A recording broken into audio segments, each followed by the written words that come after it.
राम राम श्री राम राम राम राम राम राम राम राम राम राम राम। नमस्कार दोस्तों, कैसे हो आप सब। स्वागत करता हूँ आप सबका एक नए अंक में, एक नए एपिसोड में अपने यूट्यूब चैनल पर स्टोरीज ऑफ बाबा नीम करौली, जहाँ मैं आप लोगों के साथ शेयर करता हूँ बाबा नीम करौली महाराज की जीवनी, उनके कुछ किस्से और कुछ चमत्कार।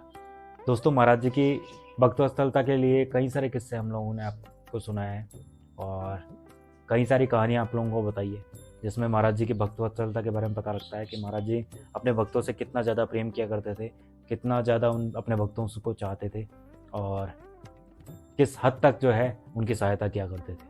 तो आज का एपिसोड, आज का अंक जुड़ा हुआ है दोस्तों कुछ ऐसे इंसिडेंट के साथ में। महाराज जी के एक बड़े प्रिय भक्त थे त्रिभुवन चंद्र तिवारी जी, और तिवारी जी जो है रोडवेज के अंदर जो है एक कर्मचारी थे।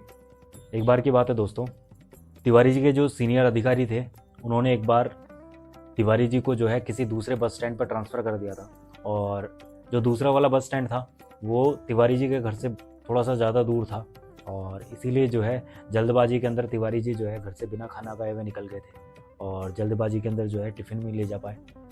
तो भूखे पेटी जो है अपने काम पे चले गए। काम दूर था तो जाकर वहाँ पर काम करने लगे और भूखे पेट ही जो है वहाँ पर काम करते रहे।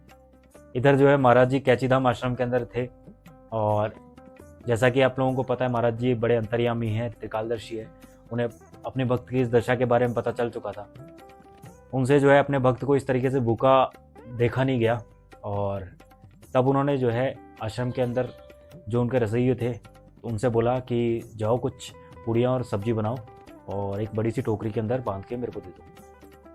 तब रसोइये ने कुछ ऐसा ही किया, पूड़ी और सब्जी बनवाई, उसे एक टोकरी में रखा और महाराज जी को दे दिया। महाराज जी ने जो है वो टोकरी जाकर एक रोडवेज का दूसरा जो कंडक्टर था उसे पकड़ा दी और उसे कहा कि त्रिभुवन चंद तिवारी को जो है बस स्टैंड पर जाकर ये टोकरी दे दे और उनसे कह दे कि महाराज जी ने ये टोकरी उनके लिए भेजी है, उनके लिए खाना भेजा है। कंडक्टर ने जो है वैसा ही किया और जाकर वो टोकरी जो है तिवारी जी को दे दी। तिवारी जी ने जब वो टोकरी ली और जब देखा कि महाराज जी ने उनके लिए खाना बनाकर भेजा है, और ना चाहते हुए भी जो है महाराज जी की इस कृपा और इस दया के लिए जो है उनकी आंखों से आंसू छलक पड़े। महाराज जी के अपने भक्तों के लिए इस असीम प्रेम को देखकर जो है तिवारी जी वहीं पर बैठे बैठे रोने लगे, और फिर जो है उस टोकरी का जो प्रसाद आया था, जो पूरी सब्जी आई थी, जो भी खाना आया था, वो अपने साथ वालों में बांटा और प्रसाद के रूप में जो है सबको वितरित किया। खुद भी जो है भरपेट वहाँ पर भोजन किया, और फिर शाम को जब लौटते समय वापस जा रहे थे तो कैचीधाम महाराज जी से मिलकर गए। महाराज जी को धन्यवाद कहा, उनकी करुणा के लिए धन्यवाद कहा, उनकी दया के लिए धन्यवाद कहा।